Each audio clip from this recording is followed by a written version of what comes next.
Sainte Marie, Maman bon Dieu, pour nous, Saint Michel, tout bon ange bon Dieu, pour nous. Saint Jean-Baptiste et Saint José. Bonjour à tous mes frères et sœurs mauriciens et mauriciennes d'ici et d'ailleurs. Merci de venir rejoindre nous dans le programme Un Saint chaque jour.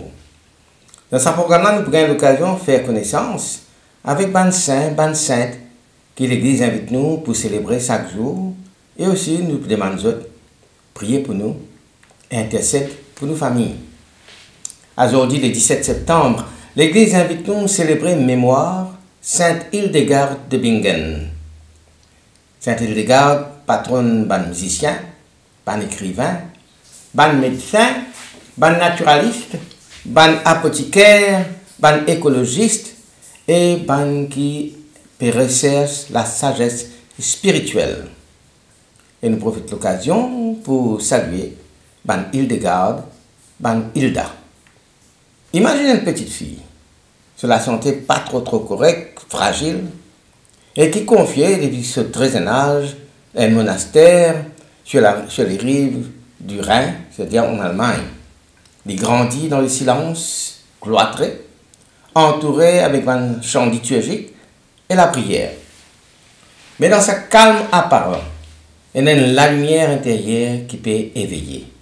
Il y a une vision puissante, mystérieuse, qui cause du monde, de l'univers, du cosmos, de Dieu, de l'âme humaine. À l'âge de 42 ans, Saint Hildegarde dit recevoir, disons, un ordre intérieur qui vient dans l'intérieur de l'Esprit Saint, qui dit au besoin mettre par écrit, ça va une vision mystique qui te fait gagner depuis toute l'enfance.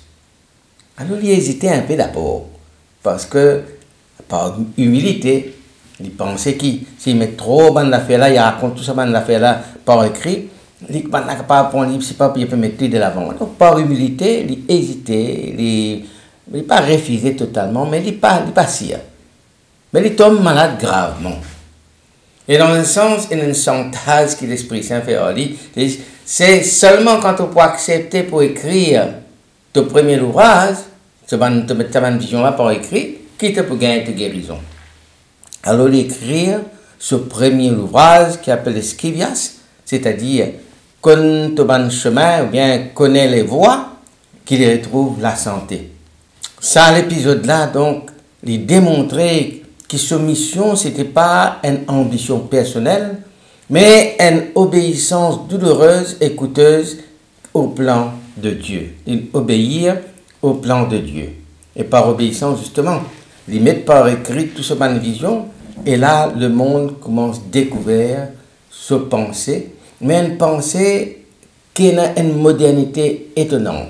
Et il peut écrire, le monde ne reste jamais dans un seul état. Le monde, comment dire, il continue de changer, l'univers continue de changer. Pour Saint Hildegarde, l'univers est, comment dire, une symphonie invisible. Il est, comment dire, un champ de bataille entre le Christ et puis le prince de ce monde, entre le mal, entre le démon. Saint Hildegarde vient rappeler que la sainteté est capable intellectuelle, est capable mystique, est capable courageuse, et qui parfois, la voix qui plus prophétique, viennent dans un lieu plus silencieux. Pas dans le tapage du monde, mais dans le silence de cœur, dans le silence de la vie. Hildegarde qui souffrait d'une santé fragile, et sur la santé fragile-là, qui, comme si manifesté par une migraine, une crise de faiblesse, une maladie mystérieuse que personne ne peut comprendre. Mais même si ça a une limite physique-là, tyrannie vulnérable, je pouvine paradoxalement la source de bonne vision. Sa mission est capable de résumer comme ça. Écrire et transmettre ce bonne vision. Et il pouvait ça dans 3 grands livres théologiques et visionnaires. Scivias, qui veut dire connaît les voies. Deuxième, le livre des mérites de la vie. Et troisième, le livre des œuvres divines.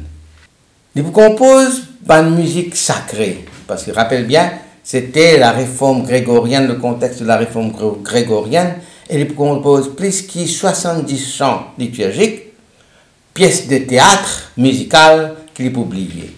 Au niveau de la médecine et la botanique, il pour rédiger un traité médical, quand il pour associer la science de son temps, de son époque, à une vision, comment dire, globale de la santé. Et par rapport à la prédication, comme on dit, il peut sortir, il peut le prêcher, il peut le prêcher un peu partout, il peut voyager, il peut prêcher un peu partout. Et ça, c'est un fait unique, ça, pour une femme de son époque. Alors, il peut parcourir l'Allemagne pour aller par le prêche à la foule et même à l'évêque. Et l'anecdote qu'il m'a racontée, c'est que l'était même osé opposer à l'empereur Frédéric Barberousse, qu'il dénonce un abus de pouvoir et sur une intrusion dans les affaires de l'Église. Il veut dire que l'empereur n'a pas le droit de mettre son nez dans les affaires de l'Église. La lettre qu'il écrit, lettre à l'empereur, à les rois, au pape, ça, lettre-là témoigne une femme courageuse qui peut accepter l'isolement et une critique pour qu'il soit capable de défendre la vérité évangélique. Le grand tournant sur la vie est arrivé en 1147, l'étant le pape Eugène III, qui vient parle de sa vision de Saint-Hildegarde, envoie une commission pour examiner son ouvrage. Et là, Hildegarde la reconnaît comme une prophétesse et il gagne l'encouragement pour écrire et pour causer, pour le prêcher publiquement. À partir de là, il sortit de ce réclusion, de ce silence du couvent, pour lui venir la voie incontournable de l'Église universelle. Pas de miracle qui est associé à Saint-Hildegarde de Bingen, et qui bien avant l'avènement de la médecine moderne, l'ITAP propose une approche globale de la santé qui tenir en compte la personne entière. Sur une publication médicale, donc sur un écrit, témoigne une connaissance étonnamment fine de bonnes plantes, de bonnes pierres, de bonnes aliments et d'autres interactions avec le corps humain. Par exemple, il y a un noble qui souffert d'une paralysie partielle, qui la médecine de l'époque considérée comme incurable. Les vignes retrouvent progressivement l'usage sur un membre après qu'ils suivent une recommandation de Saint-Hildegarde. Ce traitement inclut une infusion de fenouil, un pain avec des herbes, l'autre jour, dans un spa nous trouvons, c'est un bain d'herbes là. Donc, un pain avec des herbes, une alimentation purifiée centrée sur l'épeautre. L'épeautre, c'est une céréale qui s'appelle à l'époque la céréale la plus noble. L'impact sur le miracle, c'est quoi? C'est que ce miracle-là, il renforce l'image de Saint-Hildegarde comme un médecin de l'âme et du corps, capable pour guérir non seulement une maladie physique, mais aussi les déséquilibres spirituels. C'est pour ça que sur l'approche, nous dire, c'est une approche globale, en d'autres mots, une approche holistique. À une époque, quand la médecine est souvent basée sur l'expérience et puis le mystique, Saint-Hildegarde incarne une sagesse qui est enracinée dans la création divine. L'étant mort en 1179, Hildegarde enterré dans son abbaye de Rupertsberg. Peu après, plusieurs témoins viennent raconter qu'ils trouvent, deux arcs lumineux qui traversent le ciel le soir et qui s'arrêtent au-dessus du monastère. Beaucoup de causes de bonnes colonnes de feu ou bonnes auréoles dorées qui sont suspendues dans l'air. Ce phénomène-là, interprété comme une manifestation céleste, un signe que le ciel confirme la sainteté de Saint-Hildegarde, celle qui avait été toute sa vie une messagère de Dieu. L'impact qui ça la lumière céleste qui du monde qui trouvait le monastère à la mort de Saint-Hildegarde, comment dire, sa vision miraculeuse, il contribuait à une vénération populaire immédiate de Saint-Hildegarde. Bien avant sa canonisation officielle qui peut arriver en 2012 par Benoît XVI, il était honoré comme une sainte dans les chœurs et les prières. La signe céleste là, il vient, considéré comme une validation divine des bonnes visions qui Saint-Hildegarde tient, qui a pu gagner, et de ce bonnes œuvres prophétiques. Hildegarde qui propose une vision de la santé qui unit le corps, l'âme et la nature. Il s'y trouve dans la création, une harmonie. Une harmonie que chaque plante, chaque roche, chaque aliment, a une vocation pour guérir. Dans une société médiévale patriarcale, Hildegarde, il tient abbesse, mais il tient prédicatrice aussi. Une conseillère pour un pape et pour un empereur. Le petit monde-là, il montrait qu'une femme est capable de la voix prophétique, est capable de bâtisseur d'église et est capable de la lumière pour tous les temps. Ce courage et sa liberté intérieure inspirent aujourd'hui une femme engagée dans la spiritualité, dans la théologie et la lutte pour la dignité. Ce ban œuvre musicale a une beauté extraordinaire. Il compose ban chants liturgiques.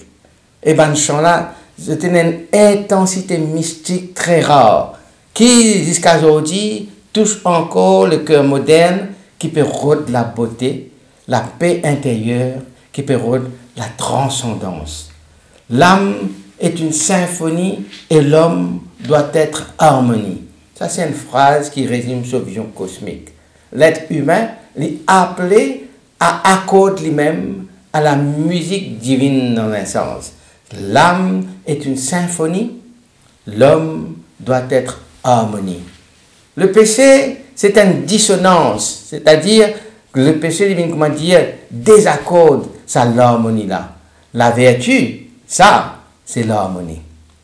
Le péché est une dissonance, la vertu, l'harmonie. C'est, imagine ça, le péché est la guitare, un instrument de la musique, un fil là-dedans, ou bien une note là-dedans, fin désaccordé. Alors, le péché, c'est ça, il vient désaccorde, ça l'instrument de musique, il vient désharmonise, ça la voix qui peut chanter avec la voix divine. Donc, c'est ça qu'il peut dire, l'âme est une symphonie et l'homme doit être harmonie. Il trouve la vie comme une partition. Une partition, c'est là qu'on nous écrit la musique. Il trouve la vie comme une partition, que chaque acte qui nous fait, devine soit une note juste ou bien une note fausse. Si nous faisons un bon acte, c'est une note juste. Si nous laissons péché rentrer, c'est une note fausse. L'homme, c'est la totalité de la création. Vous trouvez l'emphase qu'il met sur l'humain, sur l'homme. Et il redonne dans un sens la dignité à l'homme dans ce sens-là. Alors tu peux dire aussi, l'homme est la totalité de la création. Et ça, il met ça dans ce ban écrit théologique, ça, quand il affirme, que l'homme, il contient dans lui-même un élément du cosmos, de l'univers, il contient dans lui-même la force de la nature, il contient dans lui-même une pulsion animale, et il contient dans lui-même la lumière des anges. C'est une vision intégrale qui invite à une spiritualité incarnée, respectueuse du corps et du monde. L'homme est la totalité de la création. Un petit peu de l'univers dans lui, la force de la nature, une pulsion animale et la lumière de l'ange. Je ne suis qu'une plume légère dans le souffle de Dieu. Je ne suis qu'une plume légère dans le souffle de Dieu. Saint-Hildegarde, jamais tu m'as dit, montre-lui, propriétaire, l'origine de cette vision. Il décrit lui-même comme un instrument. Comment dire, une plume qui peut envoler. Et c'est bon Dieu, le vent divin, le vent, le souffle de Dieu qui peut faire lui envoler. Sa humilité là donne à ce ban œuvre qu'il finit d'écrire la force paradoxale. Plus qui Saint-Il est facile, plus bon Dieu de transparaître à travers ce ban écrit. Donc, plus, comment dire, lui mettre lui par derrière, c'est pas lui, c'est pas ce ban vision pour lui, plus bon Dieu apparaître à travers ce ban écrit. Alors, à nous prier. Sainte Hildegarde, prophétesse et docteur de l'Église, toi qui viens sentir la beauté de la création, et que tu rappelles-nous que l'homme lien l'harmonie dans le plan de Dieu, aide-nous pour être attentifs à l'esprit dans la vie, capable d'écouter. Aide-nous pour unir la foi avec nos raisons, la prière avec nos bonnes actions, pour soigner la terre, nos bons frères, pareil comme tu viens de faire, et pareil comme toi-même tu viens de faire. Toi qui viens, comment dire, sa plume légère qui peut envoler dans le souffle de Dieu, fais que nous aussi, nous vîmes un instrument docile à la volonté de Dieu. Intercède pour nos familles et pour nous le monde en quête de lumière. Sainte Hildegarde de Bingen, priez pour nous. Amen. Qui bon Dieu bénisse et toujours dans le proche. Qui sur l'esprit habite toujours dans eux. Qui les protège partout et toujours. Au nom du Père et du Fils et du Saint-Esprit. Amen et à demain. Saint-André et Saint-Matthieu, Saint-Jean, Saint-Marc et Saint-Luc. Priez pour nous, priez pour nous, priez pour nous. Sainte-Marie-Madeleine et Saint-Étienne, Priez pour nous. Saint-Ignace et Saint-Laurent.